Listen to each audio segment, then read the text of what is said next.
नमस्कार दोस्तों, उषा की आवाज चैनल में आप सभी का स्वागत है। हमारी आज की कहानी है सब्र का प्याला।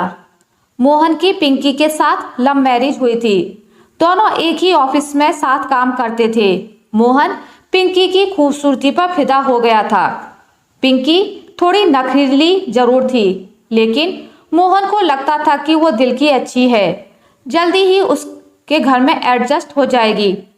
मोहन के घर में ले देकर एक माँ ही तो थी और मोहन उनको बहुत प्यार और सम्मान करता था। हालांकि मोहन की माँ को पिंकी पहली नज़र में थोड़ी तेज लगी थी, पर बेटे की पसंद पर उन्हें भरोसा था। उन्होंने दिल खोलकर आशीर्वाद दिया और उसे स्वीकार कर लिया।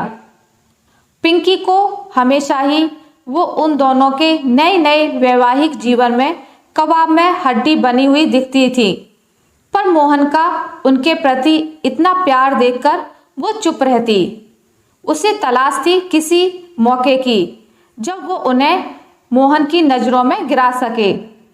मोहन के सामने वो भली बनी रहती और उसके पीछे सासू माँ को खरी खोटी सुनाने से नहीं चूकती।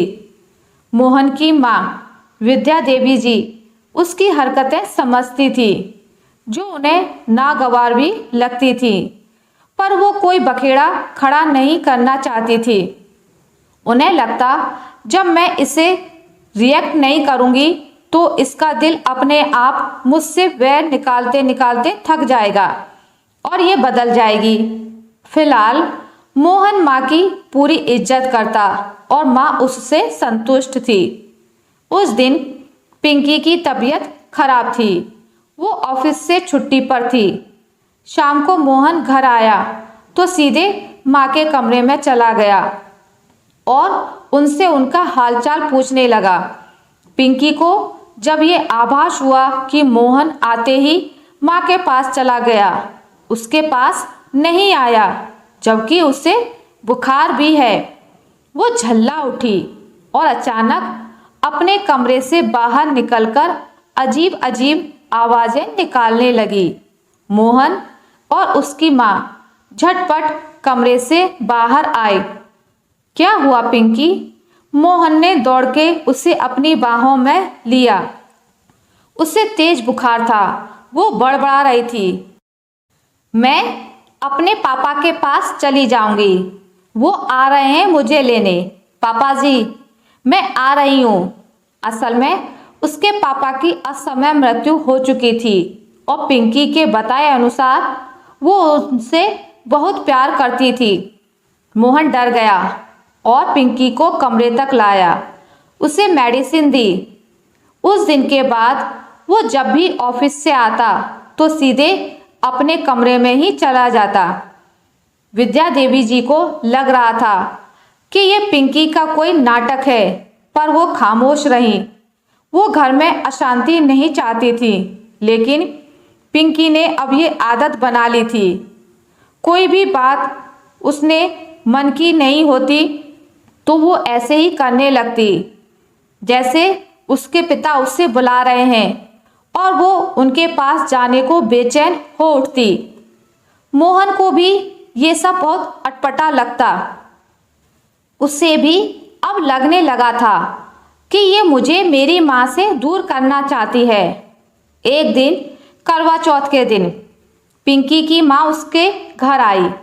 उन्होंने आने की कोई सूचना नहीं दी थी। वो पिंकी के लिए साड़ी और उन सब के लिए कपड़े, फल, मिठाई लाई थी। पिंकी अभी पार्लर गई थी। मोहन ने उनसे बातों बातों में पूछा, पिंकी का उसके पापा से कैसा रिश्ता था? क्या वो उनसे बहुत प्यार करती थी? बेटा, सच कहूं तो उसने अपने पापा का बहुत दिल दुखाया। तुमसे शादी करने के लिए उसने उनसे बहुत बदतमीजी की थी। उन्हें इसका इतना धक्का लगा कि शायद उन्हें अटैक भी इसी कारण आया हो। वो ये सब कहते कहते दुखी हो गई। मोहन को अचानक पिंकी पर बहुत गुस्सा आया। उसने एक प्लान बनाया और उसकी माँ को भी उसमें शामिल कर लिया, क्योंकि वो पिंकी को रास्ते पर लाना चाहते थे। जब पिंकी घर लौटी तो प्लान के अनुसार उसकी माँ उसके सामने नहीं आई।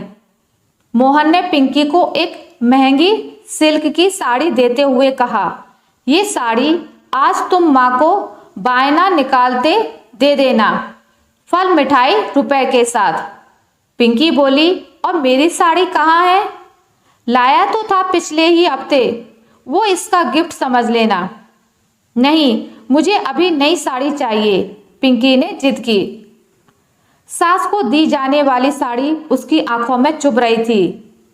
जल्दी ला दूंगा, इतना लालच ठीक नहीं, पैसे पेड़ पर नहीं उगते।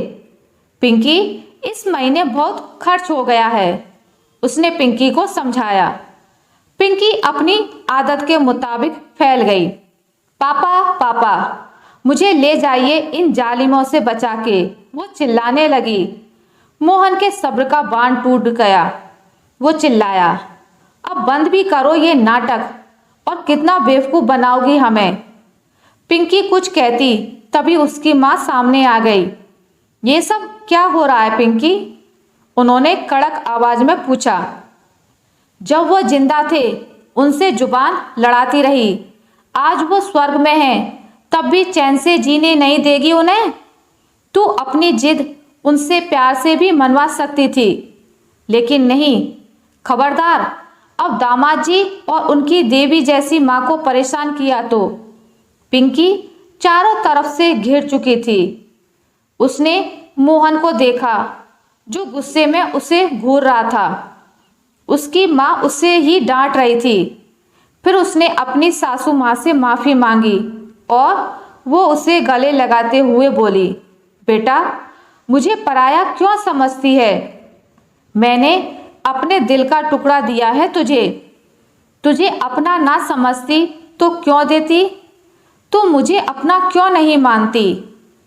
पिंकी ने मन ही मन निश्चय किया, आज से वो ये सब नाटक बंद कर देगी।